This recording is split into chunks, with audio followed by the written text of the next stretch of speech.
स्वागत है आपका हमारे YouTube चैनल में। तो इस वीडियो में देखेंगे 9th क्लास का साइंस का 6ठा चैप्टर 6th चैप्टर ना है उत्तक है ना, टिश्यू जिसको इंग्लिश में कहते हैं।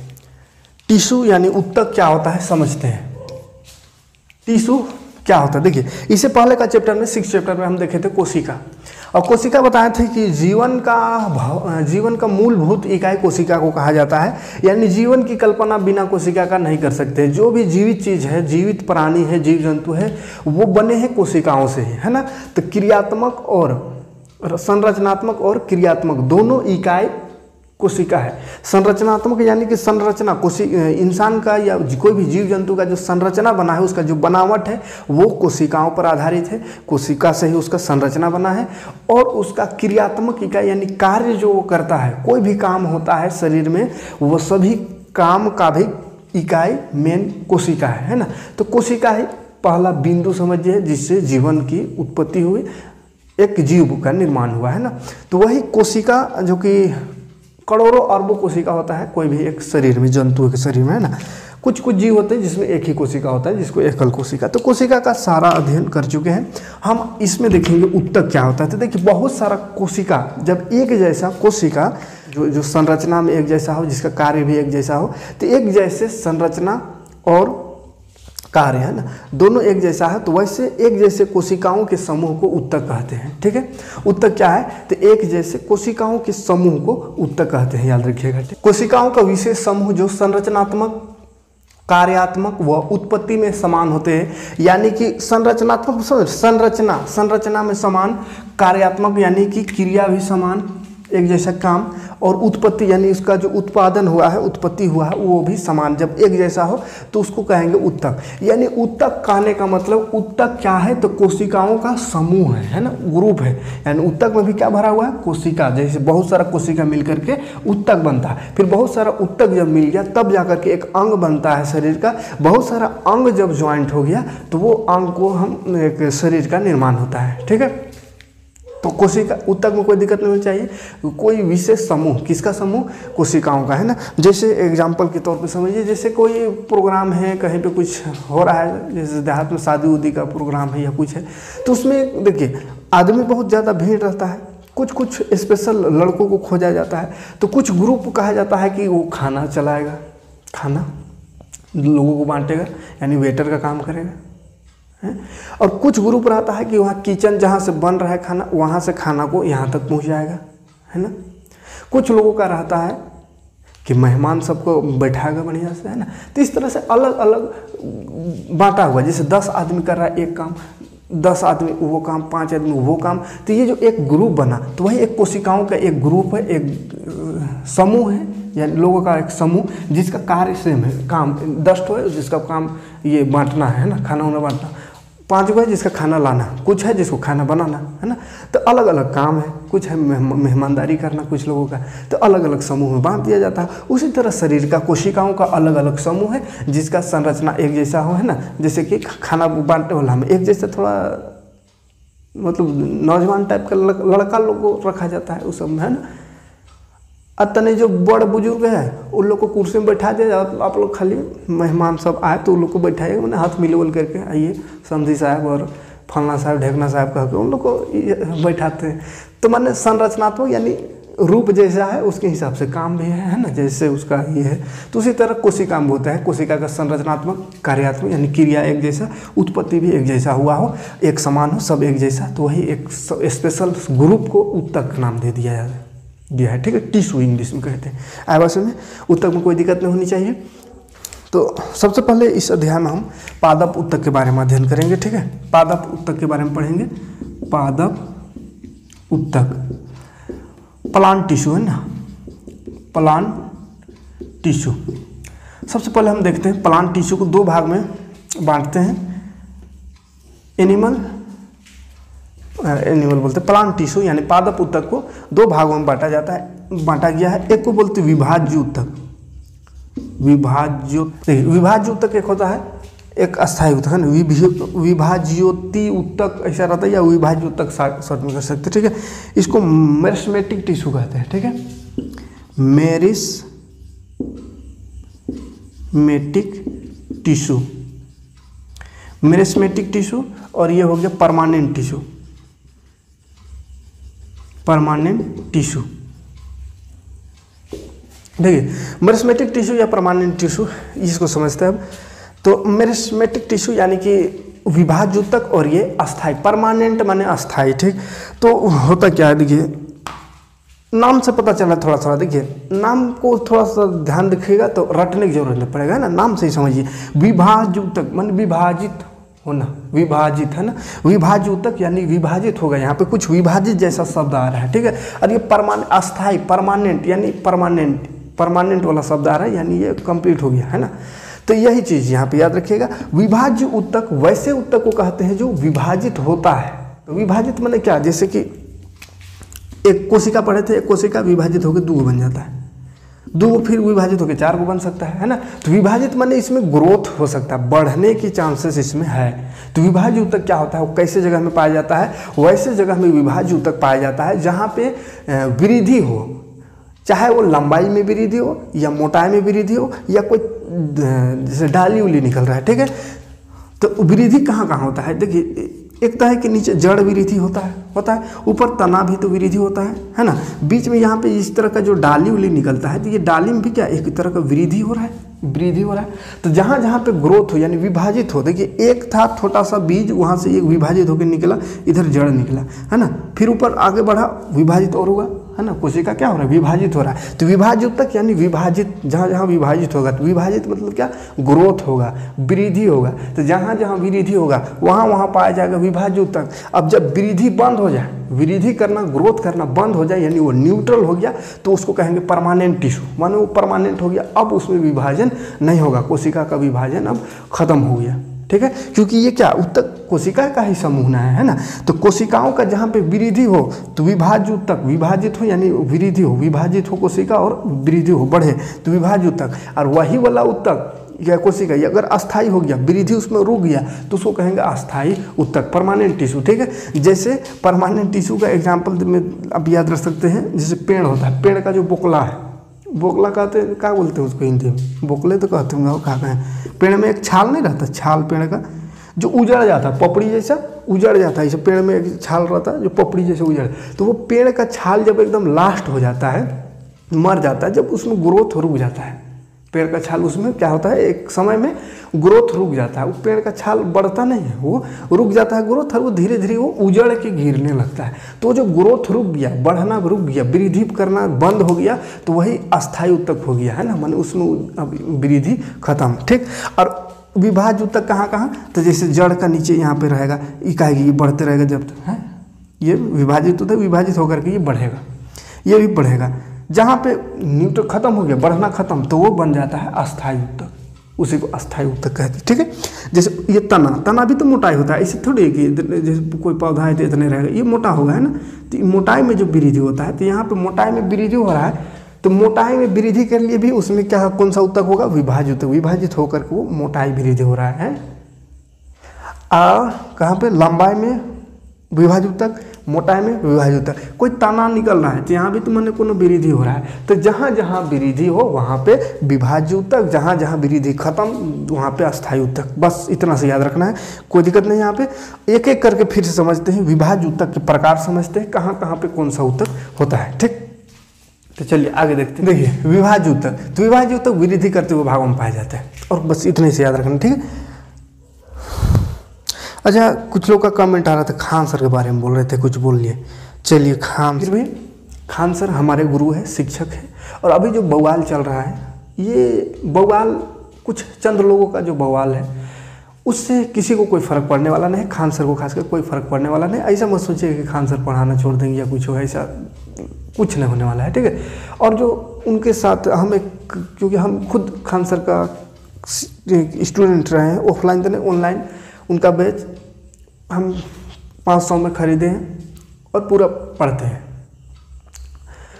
हम उनका एक स्टूडेंट हुए, वो हमारे गुरुजी हुए, और ऐसा हो ही नहीं सकता है कोई अपने गुरु के खिलाफ कुछ बोल दे, और वो कुछ खिलाफ काम ही नहीं किए। कुछ नहीं किए हैं, बस दुनिया को जो हकीकत है वो हकीकत से रूबरू कराए हैं और कुछ नहीं है, है ना। जो चीज़ सच है उसको सच बोलते हैं, जो गलत है उसको गलत बोलते हैं। उनका बस यही है, बेबाकी से बिना किसी का कोई खौफ, किसी तरह का कोई डर नहीं। जो हकीकत है हकीकत बोलते हैं, वहाँ पे जहाँ पे गलत है गलत बोलते हैं। देखिए कुछ बवाल हो रहा है, वो 20 सेकंड 30 सेकंड का वीडियो काट के, वही वीडियो का पूरा देख लीजिए, बवाले खत्म हो जाएगा, है ना। पूरा वीडियो देखिए ना, सही से सही मायने में आप इंसानियत रख करके अब एकदम उनका गरिया गरिया देखिएगा तो कोई भी चीज़ होता है जिसको नज़र में अगर बैठा ली कि नहीं ये गलत है तो कतनू सही वो बोलेगा तो गलत है लगेगा। तो वैसे ही अगर पहले से वो गरिया गरिया देखिएगा कि नहीं खान सर ऐसा है, खान सर ऐसा, वैसा सोच के देखिएगा तो लगेगा हाँ सही में ये गलत बोल रहा है, यहाँ पे गलत, मैंने हर वर्ड में लगेगा नहीं ये यहाँ पे कोई बोल दिया वैसे खिलाफ बोल दिए मेरे, हर चीज़ में लगेगा, हर लाइन में लगेगा कि मेरे खिलाफ बोल रहे। तो अगर नॉर्मल हो के देखिएगा तो कहीं कुछ खिलाफ किसी के नहीं है ना। हम उनका क्लास बहुत सारा क्लास किए हैं, पूरा जीएस का जितना भी सब्जेक्ट हो सके हम किए हैं। अभी लॉकडाउन में कहा कि स्कूल मेरा भी सब कुछ बंद है तो उनका ही क्लास करते रहते हैं जब भी टाइम मिलता है, ठीक है। एडमिशन ले लिए एनटीपीसी वाला में, वो बैच भी अब ख़त्म हो गया, अब फिर से सोच रहे कोई दूसरा में ले उनका, है ना, और फिर क्लास करेंगे बढ़िया। तो खैर कोई भी शिक्षक हो या कोई भी स्टूडेंट हो खान सर के खिलाफ कभी जा ही नहीं सकते, कभी नहीं, क्योंकि वो एक शिक्षक और वो दुनिया को सही ज्ञान दे रहे हैं, कुछ गलत ज्ञान नहीं दे रहे। अब उनके पढ़ाए हुए कितने आईपीएस आईएएस क्या क्या बन गए, कितने बड़े बड़े पोस्ट में, लाखों लोगों का ज़िंदगी संवार दिए। और अगर ये चंद सेकेंड के वीडियो से उनको जज करने लग जाए तो ये बहुत ही बड़ा गलत हो रहा है ना। वो लाखों मिनट का वीडियो, अभी तक जितना वीडियो बनाए हैं, जितना लोगों को पढ़ाए हैं, उसमें अपना लाखों मिनट खर्च किए हो। तो वो लाखों मिनट से अगर 30 सेकेंड कोई निकाल करके और उसको जज करेगा और उनको खिलाफ आ जाए तो लाखों मिनट जो बोल रहे हैं आदमी, लाखों मिनट जो अपना दिए हैं, लाखों मिनट जो अच्छाई की बात बोले हैं, अच्छाई मतलब पढ़ाने का बात, लोगों को आगे बढ़ाने का बात किए हैं, लोगों को ज्ञान दिए हैं, लाखों मिनट तक जो भी अपना ज्ञान हो लोगों तक पहुंचाया है। तो उन लाखों मिनट में अगर 30 सेकेंड कोई लाख मिनट में अगर 30 सेकेंड अगर हो सके इंसान है कुछ अगर लफ्ज गलत निकल ही गया होगा तो कौन सा बवाल हो जाए। इंसान से ही तो गलती होता है और कुछ गलती वैसा कुछ नहीं हुआ है, लेकिन फिर भी मानते हैं अगर हम लाखों मिनट में से अगर 30 सेकेंड कुछ निकल जाए, हंसी ऐसे भी वो सारे का हंसी मजाक में कुछ भी बोलते हैं, किसी का भी कुछ भी देखते ना गरियाते रहते हैं हमेशा। तो क्या कि दिल से किसी को थोड़ी गरियाते हैं, जितना वो गरियाते हैं वैसा में तो कोई स्टूडेंट उनके पास टिकने ही नहीं चाहिए। लेकिन फिर इतना भीड़ क्यों है? ऐसा थोड़ी का जो गरियाए तो कल से छोड़ देगा, वो जिसको गरियाते वो और 10 ठो लेके आता है, तो दिल से किसी को गरियाते भी नहीं है ना, बस हंसी मतलब उनका काम है कि कुछ ऐसा बोल जाए कि लोग जो भी उनको देख रहे हैं पढ़ रहे हैं वो समझ जाए। कुछ भी टॉपिक आता है तो उनका पता नहीं कहाँ से एग्जाम्पल भी निकल आता है और वो समझा देते हैं ताकि लोग समझे, बच्चे को समझने में परेशानी ना हो, उसको बच्चों को लोग उनके ही भाषा में समझा जाते हैं। तो ऐसा शिक्षक हमको नहीं लगता इससे पहले कोई आए थे और ना आएंगे। और ऐसे शिक्षक ऐसे गुरु के खिलाफ अगर ये सब चल रहा है तो ये बहुत बुरा है ना। बस ये बहुत ज़्यादातर नहीं, दुनिया जान ही रहा है क्या चल रहा है और क्या हो रहा है। अभी तो पूरा बड़ा न्यूज़ चैनल में भी चल रहे खानी सर, है ना। जो लोग सोचे थे कि उनको गिरा देंगे वो खुद गिर गए, अब खान सर और ऊपर आ गए, है ना। तो इसीलिए कुछ होने को नहीं है, कुछ ऐसा नहीं सोचिए कि खान सर छोड़ देंगे पढ़ाना उड़ाना। कुछ चंद सेकेंड का वीडियो निकाल के किसी को जज नहीं किया जा सकता। जो लाखों मिनट का वीडियो अगर बनाया है तो उसमें से 30 सेकेंड या 20 सेकेंड निकाल के उसको कहिएगा कि नहीं ये गलत है तो गलत रहे। अगर लाख में से सब सही है, 30 सेकेंड गलत है तो गलत रहने दीजिए इतना सा। 30 सेकेंड की गलती को कौन गलती मानेगा, है ना। तो बस हम यही कहेंगे खान सर के बारे में कि वो आईना है, दिखाएंगे दाग चेहरे की, जिसको खराब लगे सामने से हट जाओ। आईना होता है ना, जाइएगा तो दिखेगा दाग, चेहरा में कने कने दाग है। अब भैया खराब लग रहा तो देखने मत कर आईना। तो वही है और कुछ नहीं, ठीक।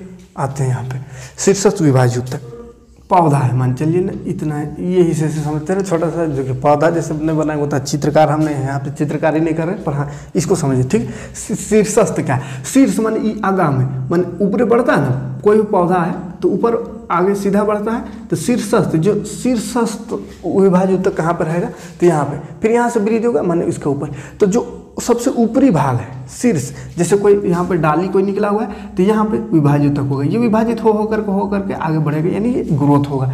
तो जहाँ जहाँ पे ग्रोथ हो, जहाँ लंबाई में वृद्धि होता है, तो लंबाई में जो रहता है उसको शीर्षस्थ विभाज्य ऊतक कहते हैं, जो लंबाई में वृद्धि कराता है। ठीक है, ये क्या करता है, लंबाई में वृद्धि, लंबाई में वृद्धि। तो जहाँ जहाँ भी लंबाई में वृद्धि करवा रहा है, जैसे हम लोग बढ़ रहे हैं ऊपर में, तो यहाँ पे समझिए रहता विभाज्य ऊतक, ये पौधों का है, लेकिन हम लोग यहाँ से बढ़ता था, है ना, लेकिन हम लोग को तो पूरा शरीर एक साथ ही होता है।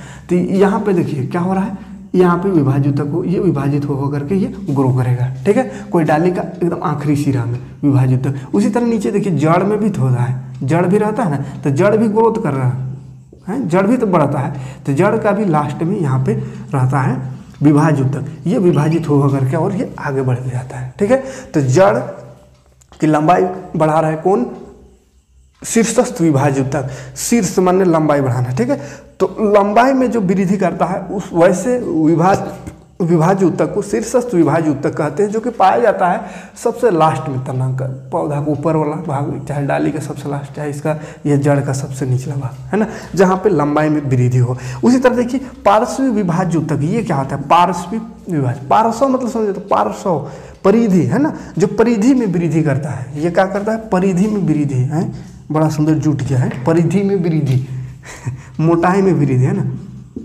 परिधि में वृद्धि है, परिधि में वृद्धि माने मोटाई, है ना, मोटाई में वृद्धि जो करता है, मोटाई में वृद्धि जो होता है, मोटा होता है ना, क्षेत्रफल बढ़ता है, क्षेत्रफल, है ना, तो क्षेत्रफल जो बढ़ रहा है, क्षेत्रफल तो किसके कारण बढ़ रहा है, पार्श्व विभाज्य ऊतक, पार्श्वी, है ना।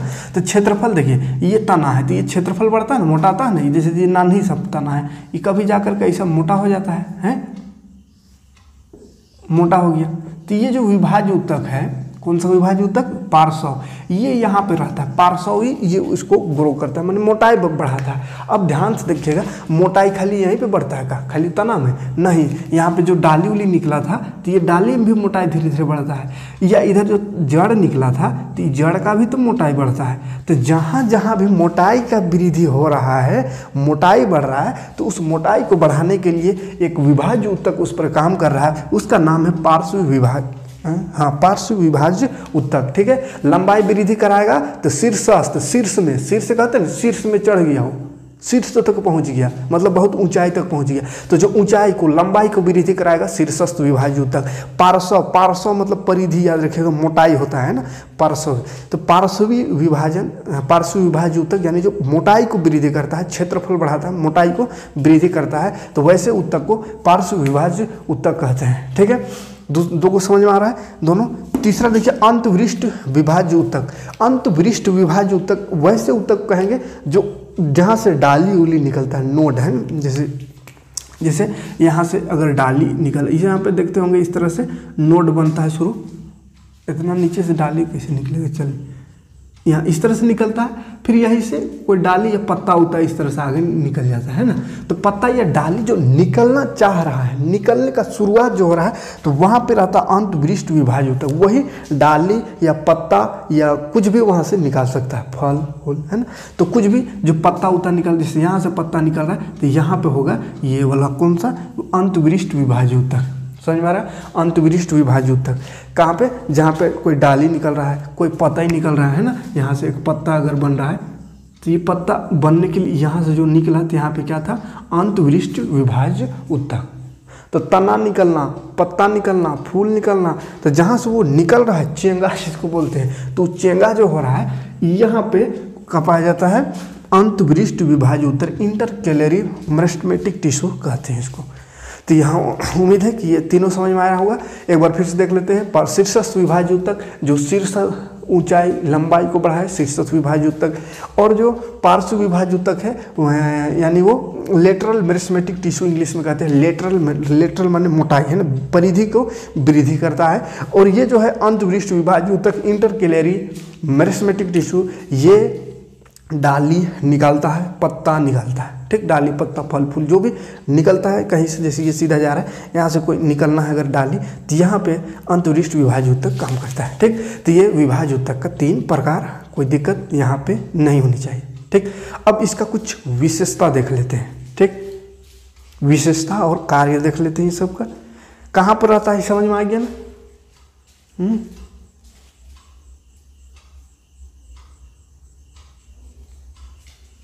कहाँ पर होता है समझ में आ गया। एक लंबाई वृद्धि कर रहा है तो सबसे आगा में रहेगा, शीर्ष में, हाँ शीर्ष को वृद्धि। मोटाई वृद्धि कर रहा है माने परिधि में रहेगा, परिधि मोटाई वृद्धि करेगा। और ये जो है अंतविशिष्ट विभाज्य ऊतक वो नोड, पत्ती या डाली का नोड में जैसे इस तरह से निकला हुआ रहता है, वही नोड में बताए थे ना, वहाँ पे रहता है जहाँ से डाली उली निकलता है। ठीक, चलिए बढ़ते हैं आगे। अगर डिफिनेशन देखना चाहे तो स्क्रीन में दे देंगे, डिफिनेशन लिख लीजिए, है ना। आगे बढ़ते हैं, इसका विशेषता पर देखते चर्चा करते हैं। तो देखिए विभाज्य ऊतक की विशेषता स्क्रीन में दिख रहा होगा, वहाँ से आप स्क्रीनशॉट लेके इसको लिख सकते हैं और हम पढ़ दे रहे हैं। देखिए ज़्यादा हिंदी वाला जो रहता है उसको आप कोशिश करेंगे थोड़ा कम लिखे, कहा कि लिखने में ही ज़्यादा टाइम बर्बाद हो जाता है और ज़्यादा कुछ पढ़ा नहीं पाते हैं। ठीक है, तो अब डिजिटल बोर्ड तो है नहीं कि ऐसा कर दे और ले आए, तो खैर बात अलग से ही लगा दे रहे हैं। वहाँ से आप देखिए हम यहाँ पे बढ़िया बेहतरीन खाली समझाने का प्रयास करेंगे ना। लिखने में क्या होता है कि लिखने का चक्कर में बहुत कुछ ऐसा चीज़ होता है जो कि समझाना चाहते हैं लेकिन समझा नहीं पाते। बाद में फिर पता चलता है एडिट उडिट करते समय कि नहीं यहाँ पे और ऐसा थोड़ा सा बोलना था और यहाँ पे कुछ ऐसा समझाना था, लेकिन लिखने के चक्कर में भूल जाते हैं सब कुछ, क्या समझाना है या कुछ चीज़ होता है निकल जाता है दिमाग से। इसीलिए ज़्यादातर कोशिश करेंगे जो ज़्यादा लिखना रहेगा यहाँ पे सिर्फ समझिए, है ना, बढ़िया से जो लिखना रहेगा स्क्रीन में दे देंगे, या फिर क्वेश्चन आंसर आप जब कराएंगे तो क्वेश्चन आंसर में जितना भी है उसका पूरा डिटेल आंसर देंगे। ठीक है, तो वहाँ पे आप लिख सकते हैं और यहाँ पे समझने का प्रयास करिए। ठीक है, और जो नोट्स रहेगा लिखने वाला तो उसको हम स्क्रीन में कोशिश करेंगे देने का, आप वहाँ से लिखिएगा। ठीक है, तो देखिए विशेषता इसका क्या है। पहला विशेषता देखिए सेल्यूलोज का बना होता है। क्या चीज़ का? सेल्यूलोज का, है ना। ये सब याद करने वाला चीज़ है ना, जो चीज़ याद करना है उसको याद करते चलिएगा। ये सेल्यूलोज का बना होता है। तो पौधा का कोई भी चीज़ जैसे जनरल कंपटीशन सब में पाए जाते हैं, कपड़ा में कहा है तो सेल्यूलोज है, कहा कि कपड़ा का चीज़ से बना, धागा से, धागा का चीज़ से बना, तो कहीं ना कहीं पौधा से ही बना है। ठीक है, तो पौधा से जो भी चीज़ बना है वो उसमें सेल्यूलोज पाया जाता है। ठीक है, सेल्यूलोज। तो पहला इसका जो ऊतक है, कोशिका है, ऊतक बोलते हैं, कोशिका सेल्यूलोज की बनी होती है ना, कोशिका भित्ति। कोशिका भित्ति, कोशिका भित्ति समझ में आता है ना, सबसे बाहरी वाला आवरण है ना। 2 लेमिनेशन पढ़ाए थे, जंतु कोशिका में सबसे बाहर वाला कोशिका झिल्ली, और उसमें पादप वाला में एक ठो और बाहर लेमिनेशन, उसको कोशिका भित्ति। तो ये जो कोशिका भित्ति है वो सेल्यूलोज के बने होते हैं। और कोशिकाओं के बीच का स्थान अनुपस्थित या सट कर जुड़ी कोशिकाएं होती है। कोशिकाओं के बीच का जो रिक्त स्थान होता है, कोशिकाओं के बीच का स्थान जो होता है वो रिक्त स्थान अनुपस्थित, यानी खाली जगह नहीं रहता, एकदम पूरा सटल सटल कोशिका रहता है। ठीक है, तो ये दूसरा विशेषता इसका हो गया। कोशिकाएं अक्सर यहाँ पे गोल, अंडाकार या आयताकार कोशिका होता है ना, कुछ आयताकार टाइप का कोशिका होता है। कोशिका द्रव सघन, गाढ़ा और काफ़ी मात्रा में होता है। कोशिका द्रव जो होता है एकदम गाढ़ा, कोशिका द्रव समझ में आता है ना, ये अंदर का। तो देखिए यहाँ पे पढ़ रहे हैं ऊतक, लेकिन यहाँ पे दिख रहा होगा आपको कोशिका सब में लिखा हुआ है। इसका कोशिका भित्ति सेल्यूलोज का, इसका कोशिका सटल रहता है, माने रिक्त स्थान नहीं रहता है। इसका कोशिका गोल, अंडाकार या ऐसा होता है। इसका कोशिका में कोशिका द्रव होता है। तो बहुत कुछ सोचेंगे ऊतक पढ़ रहे हैं यार, यहाँ कोशिका का जिक्र कहाँ को हो रहा है। तो देख ऊतक माने एक ग्रुप है, खाली ऊतक का चीज कोशिके है ना। जैसे एग्जाम्पल देते ना, शादी उदी में कोई भात बांट रहा है, कोई पानी बांट रहा है, तो ऐसे बुलाने के लिए उसको बुला देते हैं, ए भात वाला, पानी वाला, है बुलाते हैं, सलाद वाला। तो ऐसे थोड़ी कुछ सलाद बन गया, वो आदमी है, लेकिन कोई को कह देता है सलाद वाला, पानी वाला, नहीं हम नाम नहीं जानते इसलिए। तो इसी तरह ये जो ग्रुप है खाली कोशिका का ही ग्रुप है, ये ऊतक कोनो चीज़ नहीं, ये कोशिका ही है ना। तो इसीलिए यहाँ पे जिक्र होगा तो कोशिका का बात होगा। जैसे वहाँ पर कोई बांट रहा है उसके बारे में बोलना हो तो आदमी का ना बारे में बोलना होगा कि हाँ ये फलना आदमी ऐसा नाम है उसका, है ना। तो यहाँ पे भी ये वैसा कोशिका है, ये गोल है, चौड़ा है, लंबा है, वो ये सब जिक्र होगा, कोशिका का जिक्र होगा, है ना।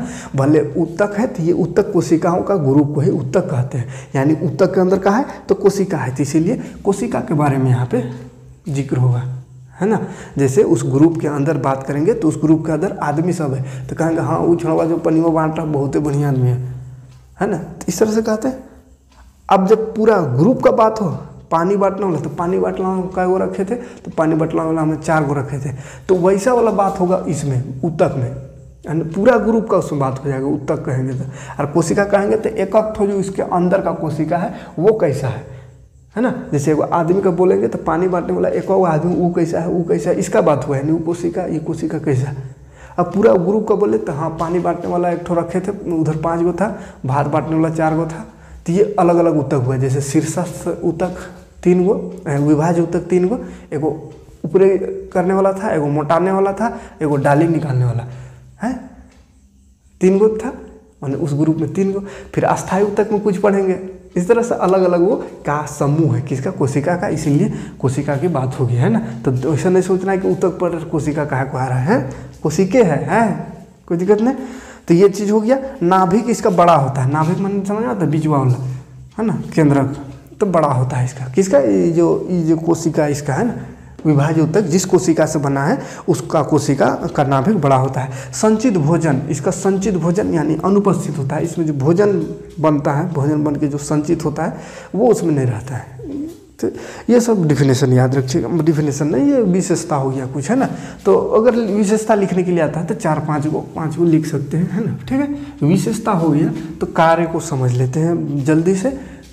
विभाज्य ऊतक की कार्य, काम का है इसका।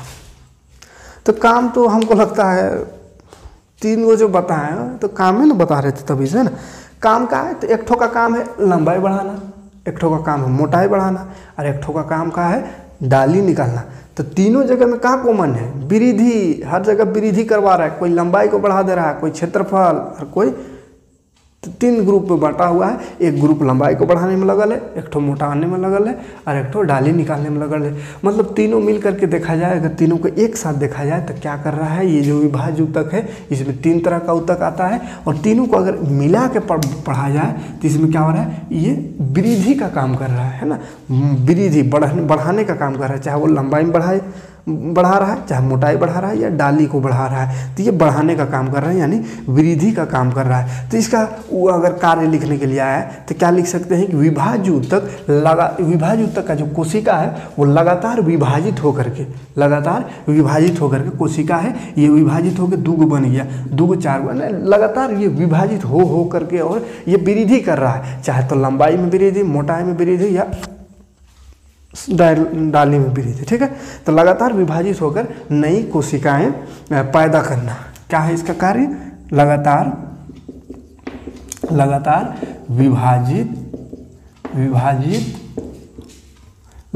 विभाजित होकर नए कोशिका का निर्माण, है ना, क्या लिखते हैं, नए कोशिका का निर्माण, शॉर्ट में लिख दे रहे हैं। लगातार विभाजित होकर के नए कोशिकाओं का निर्माण करना इसका मुख्य कार्य है ना। और नया कोशिका बनता है इसलिए तो लंबाई बढ़ता है, या मोटाई बढ़ता है, या डाली निकलता है। क्लियर है। कल हो सकता है ये साइंस का फिर क्लास ना हो पाए, तो परसों दिन इसका मिल जाएगा। कल थोड़ा सा तो उसमें बिजी रह सकते हैं। तो चलिए वीडियो इतना ही देखते हैं इसमें, है ना। देखिए थोड़ा ही समझिए ना, है ना। बहुत कोई हड़बड़ाते हैं कि सर थोड़ा जल्दी, अरे क्या को टेंशन लेना, आराम से समझिए ना, है ना। एक बार पूरा चैप्टर को ख़त्म कर देंगे, उधर इधर आगे बढ़ते जाएंगे, पीछे वाला निकलते जाएगा, है ना, दिनों के बाद। इसलिए छोटा कम ही पढ़िए ना, कंप्लीट पूरा आपको करा देंगे, टेंशन नहीं लेना है ना। 5 चैप्टर तो कंप्लीट हो गया, मैथ में भी, इसमें भी। अब अभी कौन सा महीने चल रहा है, ये मई चल ही रहा है, मई है ना, मई अभी ख़त्म हो रहा है ना, मई ख़त्म हो जाएगा कल, कि आज है, हाँ कल ख़त्म हो जाएगा, जून होगा, तो मई ख़त्म हुआ है। तो अगर ऐसे देखा जाए तो सेशन स्टार्ट होता है कब, अप्रैल में कहा जाता है, हो जाता है, लेकिन स्टार्ट होते होते किताब खरीदता है तो बढ़िया से क्लास होती, स्टार्ट होने में मई लग ही जाता है। माने 1 महीना समझिए कि क्लास बढ़िया से होता अभी तक स्कूल सब में भी। 1 महीना में कितना, 1 चैप्टर 2 चैप्टर होता, 5 चैप्टर भी हो गया है 1 महीना, तो आराम से हो जाएगा, ज़्यादा दिन नहीं लगेगा, बहुत जल्द कंप्लीट करा देंगे। और रिवीजन भी बढ़िया से करा देंगे। जैसा क्वेश्चन बोर्ड एग्जाम में आता है, या लिखने वाला एग्जाम, कोई भी एग्जाम में जैसा क्वेश्चन आता है, जैसे बोर्ड एग्जाम में टिक लगाने वाला आता है, एक चैप्टर से 40-50 को टिक लगाने वाला कर देंगे।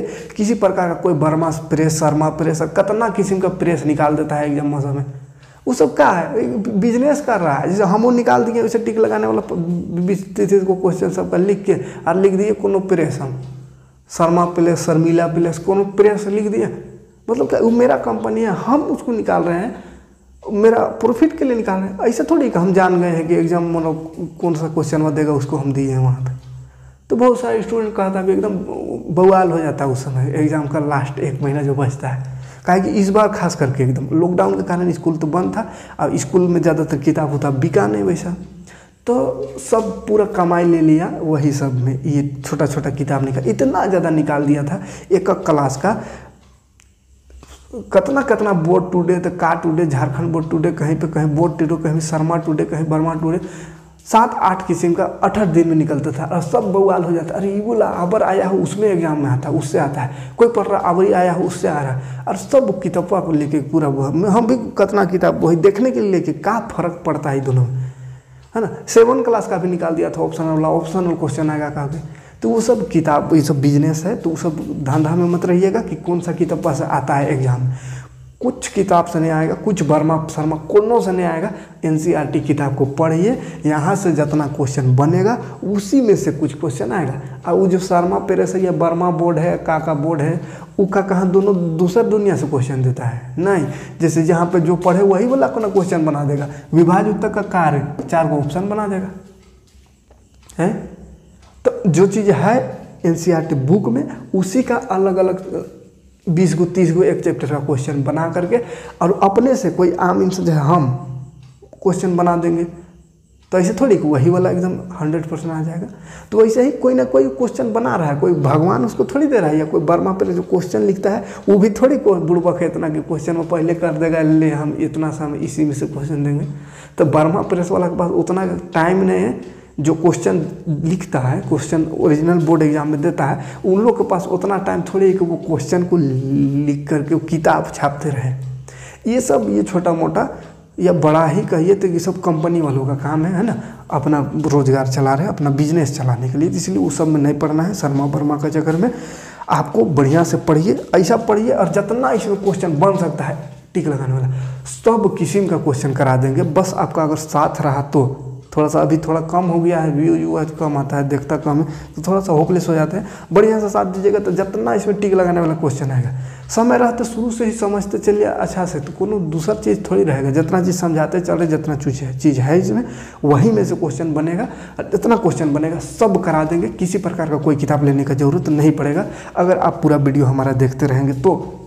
अब अभी क्लास नहीं कीजिएगा फिर खाली क्वेश्चन में देखिएगा तो भी नहीं समझ में आएगा। अभी समझल रहिएगा, क्लास पूरा समझिएगा तब क्वेश्चन समझ में आएगा ना। तो बढ़िया से क्लास कीजिए, तो हम अगर नहीं हो क्वेश्चन देंगे तो भी आप एग्जाम पास हो जाएंगे। और बढ़िया से क्लास नहीं कीजिएगा, चीज़ों को समझिएगा नहीं, तो कतनू वर्मा शर्मा कोनवे को रट लीजिए तो कोई गारंटी नहीं कि वहाँ से क्वेश्चन मिलेगा, है ना। कहीं से क्वेश्चन नहीं आता। कोई भी बोर्ड एग्जाम में 1000 किस्म का बोर्ड निकाल देता है टुडे, पतला पतला, सबको आदमी पढ़ने लगता है। हाँ यहाँ से आएगा, यहाँ से आएगा, कुछ नहीं आएगा कहीं से, एनसीईआरटी से आएगा और कहीं से नहीं आएगा। ठीक, तो ये सबको ध्यान रखिएगा, बेकार पैसा बर्बाद नहीं करना है। ठीक, तो चलिए मिलते हैं अगला वीडियो में। देखेंगे अस्थाई विभाज्य उत्तक। अस्थाई माने परमानेंट, परमानेंट माने विभाजन उसमें नहीं होगा, तो उस परमानेंट का भी अलग अलग प्रकार है, तो उसको देखेंगे एक पार्ट में।